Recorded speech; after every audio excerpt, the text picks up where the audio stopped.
Hi students, welcome to my YouTube channel money sir classes. ఈ వీడియోలో April 5వ తారీఖు సంబంధించినటువంటి కరెంట్ అఫైర్స్ని అయితే డిస్కస్ చేద్దాం. ఏప్రిల్ 1 నుంచి 4 వరకు ఆల్రెడీ వీడియోస్ అప్లోడ్ చేసేసా. చూడని వాళ్ళు ఎవరైనా ఉంటే చూడండి. అదేవిధంగా ఈ వీడియో చూస్తున్న వాళ్ళందరూ కూడా ఒక లైక్ చేయండి. కొత్తగా ఎవరైనా చూస్తుంటే మాత్రం చివరి వరకు చూడండి. మీకు నచ్చితే ఖచ్చితంగా సబ్స్క్రైబ్ అయితే చేసుకోండి. ఓకే, ఇంకా ఆలస్యం చేయకుండా మనం వీడియోలోకి వెళ్ళిపోదాం. ఫస్ట్ బిట్ చూడండి.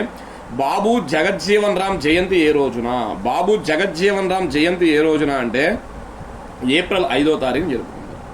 బాబు జగజ్జీవన్ రామ్ జయంతిని జాతీయ సమతా దివాస్ అని కూడా అంటారు. ఇది కూడా గుర్తుపెట్టుకోండి, జాతీయ సమతా దివాస్ అంటారు. 1977 నుంచి 78 వరకు కేంద్ర రక్షణ శాఖ మంత్రిగా పనిచేశారు. చూడండి, బాబు జగజ్జీవన్ రామ్ గారు అంట రక్షణ శాఖ మంత్రిగా కూడా పనిచేశారు. స్వతంత్రానికి ముందు తాత్కాలిక మంత్రి మండలిలో స్వతంత్ర భారతదేశ మొట్టమొదటి మంత్రి మండలి అయిన కార్మిక శాఖ మంత్రిగా పనిచేశాడు. వెరీ వెరీ వెరీ ఇంపార్టెంట్ పెట్టింది. ఎలా అడుగుతాడు తెలుసా? 1946లో తాత్కాలిక ప్రభుత్వం ఏర్పడింది. ఆ తాత్కాలిక ప్రభుత్వంలో కార్మిక శాఖ మంత్రి ఎవరు? బాబు జగజ్జీవన్ రామ్ అని చెప్పాలి. అదేవిధంగా స్వతంత్ర భారతదేశంలో మొట్టమొదటి కార్మిక శాఖ మంత్రి ఎవరు? బాబు రాజేంద్ర. 1908 ఏప్రిల్ 5న అప్పటి బీహార్ రాష్ట్రంలో జన్మించారు. సో బాబు జగజ్జీవన్ రామ్ గారు ఏ రాష్ట్రానికి చెందిన వ్యక్తి అంటే బీహార్. 1979లో చౌదరి చరణ్ సింగ్ తో పాటు భారతదేశ ఉప ప్రధానిగా పనిచేశారు. 79లో ఈయన ఉప ప్రధానిగా కూడా పనిచేశాడు.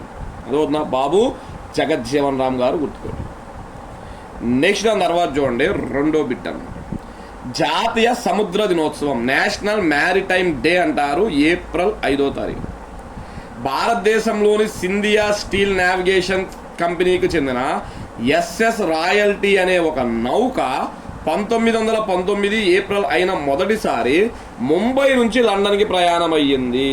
అదొన్న 1919 ఏప్రిల్ 5నంట ఒక నౌక ముంబై నుంచి లండన్కి బయలుదేరిందంట. ఎస్ఎస్ రాయల్టీ అంట దాని పేరు.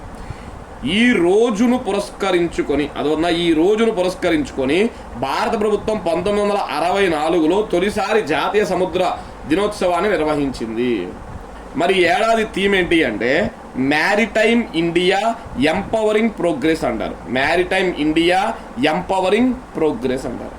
దేశంలో జలమార్గాల అభివృద్ధికి inland waterways authority of India సంస్థను 1986లో నోయిడా ప్రధాన కేంద్రంగా ఏర్పాటు చేశారు. అదవుతుందా? చూడండి, ఇప్పుడు హైవేస్ ఉన్నాయి కదా, నేషనల్ హైవేస్ల అభివృద్ధికి ఒక సంస్థను ఏర్పాటు చేశారు. దాన్నే NHAI అంటారు, national highway authority of India అంటారు.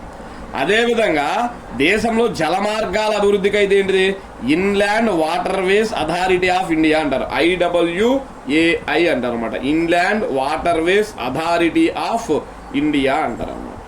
ఓకే, 1986లో నోయిడా హెడ్ క్వార్టర్స్గా ఏర్పాటు చేశారు. 1858లోనే జాతీయ షిప్పింగ్ బోర్డును ఏర్పాటు చేశారంట. అదవుతుందా? జస్ట్ దానికి సంబంధించిన జీకే పాయింట్లే కానీ గుర్తుపెట్టుకోవాలి.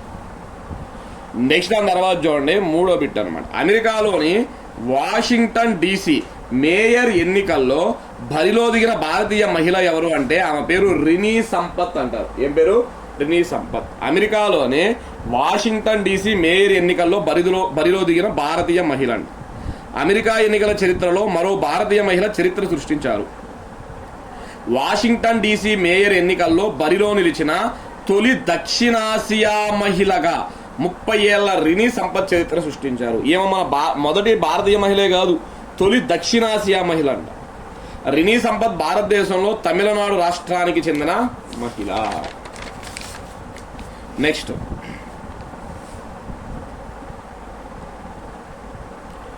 ఈ ఏడాది ఎన్నవ ఖేలో ఇండియా ట్రైబల్ స్పోర్ట్స్ 2026 జరిగాయి. Important bit. ఆల్రెడీ ఇంతకుముందు ఖేలో ఇండియా గిరిజన క్రీడలు స్టార్ట్ అవ్వబోతున్నాయి అని చెప్పి ఇప్పుడు జరిగాయి. చూడండి, ఈ ఏడాది ఎన్నో ఖేలో ఇండియా గిరిజన క్రీడలు స్టార్ట్ అయ్యాయి అంటే మొదటిదన్నమాట. తొలి Khelo India tribal games 2026 Chhattisgarh రాష్ట్రంలో జరిగాయి. తొలిసారిగా జరిగిన ఈ క్రీడల్లో కర్ణాటక రాష్ట్రం, ఇది గుర్తుపెట్టుకోవాలి, కర్ణాటక రాష్ట్రం పథకాల పట్టికలో మొదటి స్థానంలో నిలిచింది. మొత్తం ఎన్ని వచ్చినాయి తెలుసా? 38 వచ్చినాయి. అంటే ఎన్ని? 38 పథకాలతో కర్ణాటక మొదటి స్థానంలో ఉంది. కర్ణాటక మొదటి స్థానంలో ఉండగా 2వ స్థానంలో ఒడిస్సా, 3వ స్థానంలో జార్ఖండ్ నిలిచాయి. ఆతిథ్య రాష్ట్రం ఛత్తీస్గఢ్ 9వ స్థానంలో నిలిచింది.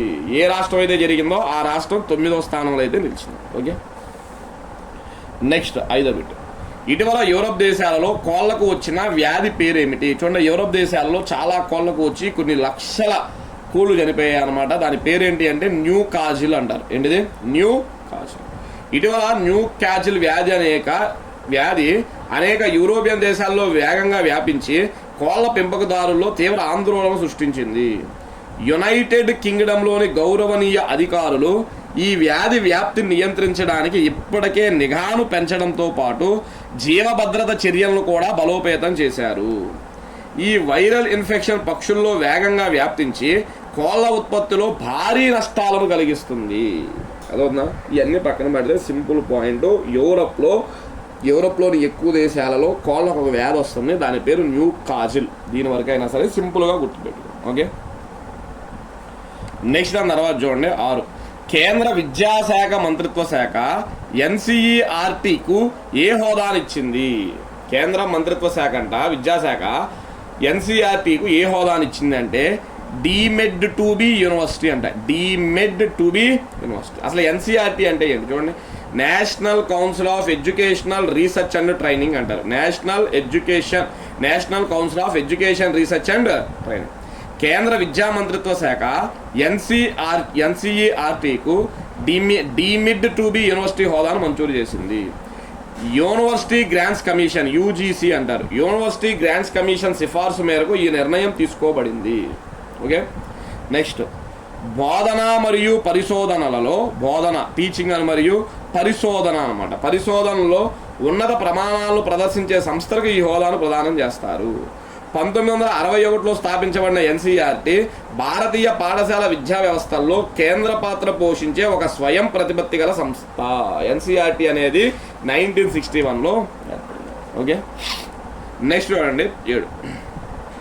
న్యూఢిల్లీలో జరిగిన చేతక్ స్క్రీన్ అవార్డ్స్ 2026 వేడుకల్లో ఉత్తమ చిత్రంగా ఏది నిలిచింది? చూడండి, న్యూఢిల్లీలో జరిగిన చేతక్ స్క్రీన్ అవార్డ్స్ 2026 వేడుకల్లో ఉత్తమ చిత్రంగా ఏది నిలిచింది అంటే హోమ్ బౌండ్ అంటారు. ఆ సినిమా పేరేంటిది?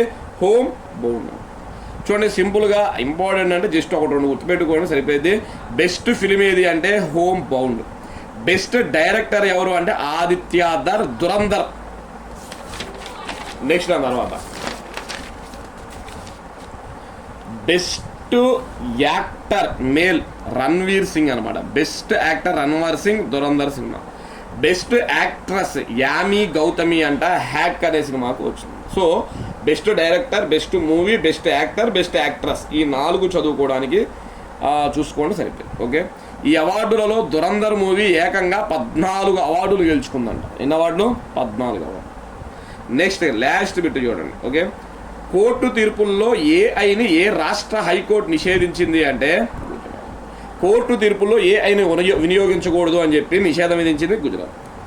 న్యాయపరమైన నిర్ణయాలు తీసుకోవడానికి లేదా తీర్పులను రూపొందించడానికి ఆర్టిఫిషియల్ ఇంటెలిజెన్స్ ఏఐ వాడకాన్ని నిషేధిస్తూ గుజరాత్ హైకోర్టు ఒక విధానాన్ని జారీ చేసింది.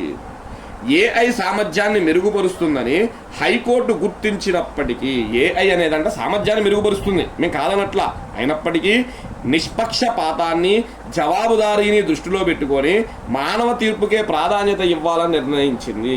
ఏఐ అనేది గొప్పదే కాదనట్లా, కానీ జవాబుదారీతనాన్ని దృష్టిలో పెట్టుకొని మానవ తీర్పుకే ప్రాధాన్యత ఇవ్వాలి, ఏఐకి కాదు అని చెప్పి గుజరాత్ అయితే తీర్పునిచ్చింది. అదవుతుందా? ఇవి స్టూడెంట్స్ మనకి ప్రధానంగా ఏప్రిల్ 5వ తారీఖుకి సంబంధించినటువంటి కరెంట్ అఫైర్స్. అదవుతుందా? సో ఎవరైతే చూస్తున్నారో కొంచెం నన్ను సపోర్ట్ చేయండి. నాకు ఆరోగ్యం బాగోకపోయినా, హెల్త్ సహకరించకపోయినా నేను వీడియోస్ చేయడానికైతే ట్రై చేస్తున్నా. అదవుతుందా? ఓకే, మీరు కొంచెం నన్ను సపోర్ట్ చేయండి. చాలు. Thank you.